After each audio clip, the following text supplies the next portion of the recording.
السلام علیکم Urdu news YouTube channel پر خوش آمدید۔ چلتے ہیں آج کی نیوز اپڈیٹ کی طرف۔ اسرائیلی افواج حماس کے عسکریت پسندوں کو پیچھے دھکیلنے کے لیے دوسرے روز بھی جنگ لڑ رہی ہیں۔ عرب نیوز کے مطابق اتوار کو دوسرے روز بھی غزہ اور اسرائیلی علاقوں میں جنگ جاری ہے۔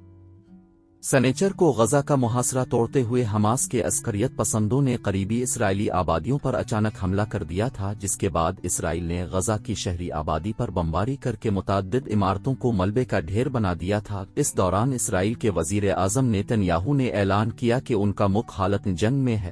دوسری جانب غزہ سے اسرائیل پر حماس کے عسکریت پسندوں کے حملے اور اسرائیلی قصبوں میں شہریوں کی ہلاکتوں پر اسرائیل کے اعلیٰ دفاعی عہدیداروں کو بڑھتے سوالات کا سامنا ہے کہ یہ سب کیسے ہو گیا۔ خبر رساں ایجنسی روئٹرز کے مطابق یہ حملے سنہ 1973 کی عرب اسرائیل جنگ کے 50 سال مکمل ہونے کے ایک دن بعد کیے گئے۔ یہودیوں کے تہوار اوم کپور کے موقع پر سنہ 1973 میں شام اور مصر کے ٹینکوں کی ایک بڑی تعداد نے اسرائیل کے زیر قبضہ علاقوں پر حملہ کیا تھا، جس نے اسرائیلی فوج کو حیرت میں ڈال دیا تھا۔ اسرائیل کی نیشنل سیکیورٹی کے سابق سربراہ جنرل گیورا ایلانڈ نے صحافیوں کو ایک بریفنگ میں بتایا کہ اس وقت جو ہو رہا ہے ایسا ہی 1973 میں بھی ہوا تھا۔ اسرائیل ایک زبردست منصوبہ بندی سے کیے گئے حملے پر ششدر رہ گیا تھا۔ اسرائیل کی فوج کے ترجمان نے ایک بریفنگ میں سوالات کے جواب میں کہا کہ انٹیلیجنس پر بھی بات ہوگی، مگر اس وقت تمام توجہ جنگ لڑنے پر ہے۔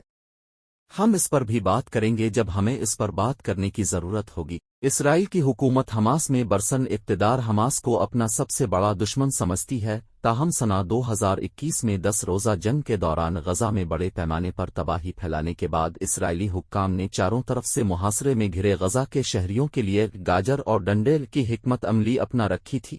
اسرائیل نے اس دوران غزہ کا محاصرہ جاری رکھا اور فضائی حملوں کے خوف کے ساتھ ہزاروں کی تعداد میں محصور فلسطینی شہریوں کو اسرائیلی علاقے مقبوضہ مغربی کنارے میں کام کے لیے پرمٹ بھی جاری کی۔ گزشتہ 1.5 سال کے عرصے میں جب مغربی کنارے میں پرتشدد واقعات ہوتے رہے، اس دوران غزہ میں نسبتاً خاموشی رہی۔ علاقے میں سرحد کے ساتھ چند معمولی جھڑپیں دیکھی گئیں جو زیادہ تر چھوٹے عسکریت پسند گروپ اسلامک جہاد نے کی۔ حماس اس دوران مکمل طور پر ایک طرف رہی۔ اسرائیل میں نیتن یاہو کی دائیں بازو کی حکومت ہمیشہ سے حماس سمیت فلسطینی عسکریت پسندوں گروپس کے خلاف سخت پالیسی پر عمل پیرا رہی اور اپنی سیکیورٹی کے حوالے سے بڑے اقدامات کرتی رہتی ہے۔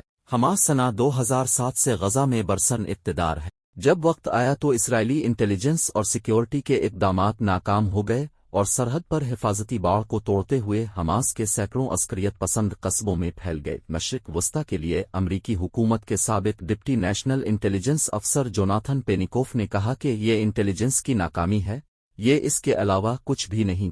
ان دنوں اٹلانٹک کاؤنسل تھنک ٹینک سے منسلک جوناتھن پینیکوف کا کہنا تھا کہ غزہ کے لیے اسرائیل کی جارحانہ اور کامیاب سمجھی جانے والی پالیسی کی مکمل ناکامی ہے، یہ سیکیورٹی کی ناکامی ہے۔ اسرائیلیوں کے لیے قصبوں کی سڑکوں پر لاشیں اور فوجیوں کو غزہ میں بطور قیدی جاتے دیکھنے کی تصاویر اور ویڈیوز ہولناک ہیں، جنہوں نے ان کو صدمے میں مبتلا کر دیا۔ اب تک 250 سے زائد اسرائیلی ہلاک اور 1,500 سے زائد زخمی ہیں۔